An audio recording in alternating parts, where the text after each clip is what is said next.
MP से लेकर छत्तीसगढ़ में हादसा देखने को मिला।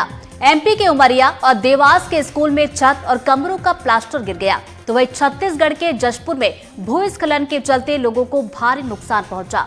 यहां भूस्खलन की वजह से 3 किसानों की जमीन और सड़कें बर्बाद हो गई। ये रिपोर्ट देखिए।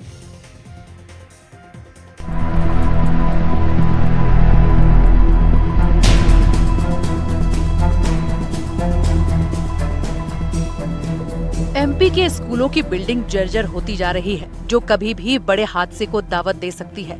आपके सामने ये 2 तस्वीरें हैं, जिसमें पहली तस्वीर देवास के सवरसी गांव की है, जहां शासकीय प्राथमिक स्कूल के बच्चे बाहर बैठकर पढ़ाई करते दिख रहे हैं। ऐसा नहीं है कि इनके पास स्कूल का भवन नहीं है, भवन तो है, लेकिन इतना जर्जर हालत में है कि ये कभी भी गिर सकता है। तस्वीरों में आप देख सकते हैं कि इसकी छत में लगा सरिया साफ दिखाई दे रहा है।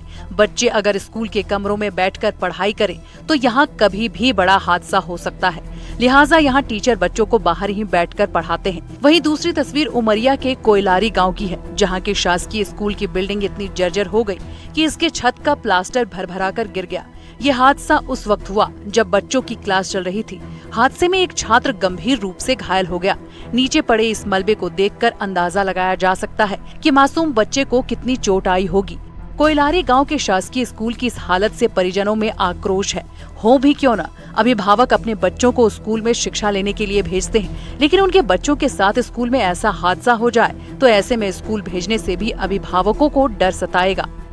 जो बिल्डिंग है उसकी दीवारें दरक गई हैं और बरसात के समय में उसमें से पानी का रिसाव होता है, जिसके कारण बच्चों को एक ही रूम में बैठाना पड़ता है। ये जो स्थिति है इसके बारे में आपने मतलब उच्च अधिकारियों को अवगत कराया है? जी, मैंने इसके लिए एक आवेदन बनाकर जन शिक्षा स्तर पर प्रेषित कर चुकी हूँ। पानी गिरता है तो हम वहाँ से वहाँ बैग लेकर खिसकते हैं। जब बारिश होती है तो छत से पानी चूता है, इसलिए हमको उधर एक क्लास से दूसरी क्लास जाने पड़ती है। ये तो रही एमपी के स्कूलों के भवनों की बात। उधर छत्तीसगढ़ के जशपुर में लैंडस्लाइड हुआ है। प्रकृति के इस प्रकोप से 3 किसानों की जमीन, कुएं और सड़क बर्बाद हो गई। सड़क बर्बाद होने से आवागमन पूरी तरह से ठप हो गया है। यहाँ के लोगों का कहना है कि जल्द ही प्रशासन से मदद नहीं मिली तो उनकी जीविका पर संकट गहरा जाएगा। साथ ही ग्रामीणों ने लैंडस्लाइड को लेकर सर्वे कराए जाने और स्थायी समाधान की भी मांग की है। यहाँ पर पेड़ जो था सब खत्म हो गया है और यहाँ पर जितना खेत थे, जितना कमा रहे थे आदमी, यहाँ पर पानी ढोंढी था वो भी सब बह गया है। यहाँ पर भारी से भारी यहाँ पर मुश्किल जा रहा है आने जाने के लिए।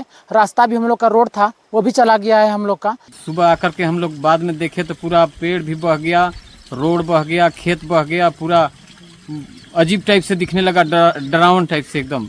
हमारा साइड वाला धस गया, फिर रोड भी दब गया, फिर हमारा दाढ़ी भी खत्म हो गया।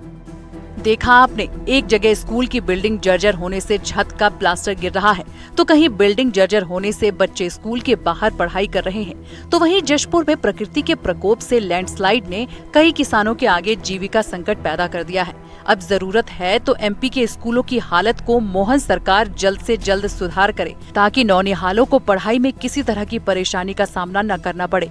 तो वहीं प्रशासन जशपुर में किसानों को फौरन मदद पहुंचाए, ताकि उनकी जिंदगी पर प्रकृति की मार भारी न पड़े। एनडीटीवी के लिए देवास, उमरिया और जशपुर के लिए अरविंद चौक से एजाज खान और अभिषेक शुक्ला की रिपोर्ट।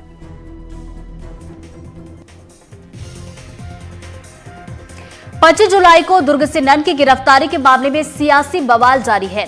छत्तीसगढ़ कांग्रेस की जांच कमेटी ने पीड़ित महिलाओं से बातचीत कर रिपोर्ट तैयार कर ली है, जिसमें पीड़ित महिलाओं के संवैधानिक अधिकारों का उल्लंघन बताया गया है। जांच रिपोर्ट के आधार पर बीजेपी को घेरने के लिए कांग्रेस अपनी राजनीतिक रणनीति भी तैयार करेगी। ये रिपोर्ट देखिए।